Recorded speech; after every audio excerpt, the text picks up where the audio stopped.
Hi guys, and welcome to another video, and apologies in advance if I slowly start to become a bit of a sweaty mess throughout the video. It is the hottest day of the year here in Blackpool today, and I have work in 2 hours. 2 hours I have to be at work. Great. But on with the video, and Sunderland have made 2 more signings, John Mclaughlin and Chris Maguire. So I'll briefly discuss them and my thoughts and opinions on those signings. So we'll start with Mclaughlin, the goalkeeper. He has previously played with Hearts, and he did get himself into the Scottish Premier League sort of team of the season last year. And from things I've heard from the Scottish fans, basically, he's a very good goalkeeper, and I've seen bits and pieces of him, and he seems a very, very solid goalkeeper, especially for this league. And to be fair, it's not as if he has like the biggest boots to fill, does he? I mean, with the likes of Lee Camp and Jason Steele, Jesus Christ, anyone could have filled their position, couldn't they? But no, I have seen bits and pieces of him. He seems like a very decent shot stopper, good reflexes as well. And from the interview I've seen with him, he seems like he's got a very good head on his shoulders. He's an intelligent man as well. So I think he's a very, very welcome addition. Again, like I say, we didn't have to really look too high or raise our standards too high to improve on what we already had at the club. But I'm definitely, I'm happy with that appointment or signing of John Mclaughlin. And the next one being Chris Maguire, someone who I am massively unsure of, and not just because of his sort of goal scoring record. He only managed to get himself 2 goals last year with Bury, who were eventually relegated. But we need to remember, he isn't an out-and-out striker. I think a few people have been confused. He isn't an out-and-out striker. He can play that sort of number 10 role. He can play on the right or the left, or sort of an attacking midfielder. Although, if needs be, he can play as a striker. But that isn't where he is sort of used to playing. He can play in the wings, attacking midfielder, blah, blah, blah, blah, blah. But he didn't exactly set the world alight last year for Bury. It was the year before when he was playing for Oxford, where he managed to get himself 17 goals. He'd become a bit of a fan favourite. And in that, when he played for Oxford, he looked like a very decent player, a bit of a maverick.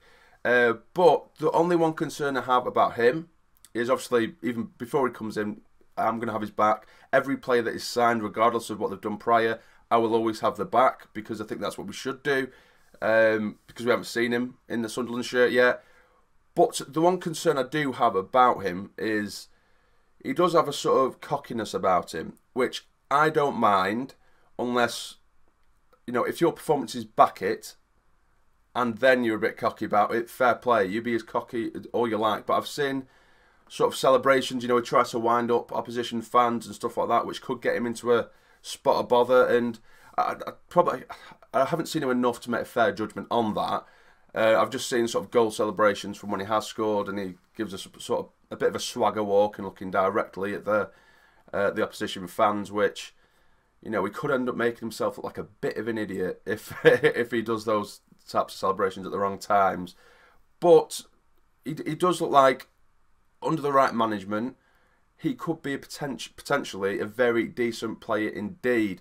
So I'm going to, stick with him. I'll be behind him all the way. But hopefully, it does come off, because he's very good at set pieces.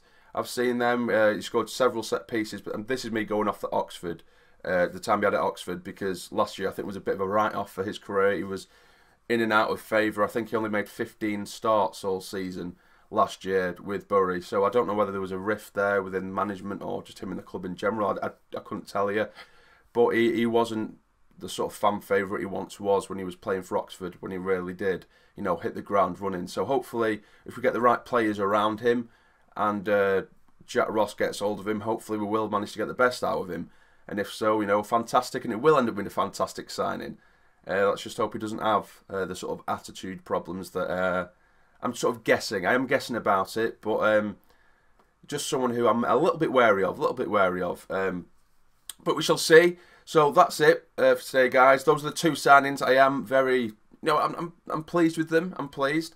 Again, we all need to remember that we are in League One. We're not going to be attracting the kind of names that we have done previously, and as long as the character matches what we want, then if I don't know the players, it doesn't matter. It doesn't matter if they do fit the bill, then they fit the bill.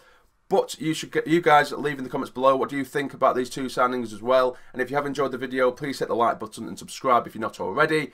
But for now, you take care and stay jammy.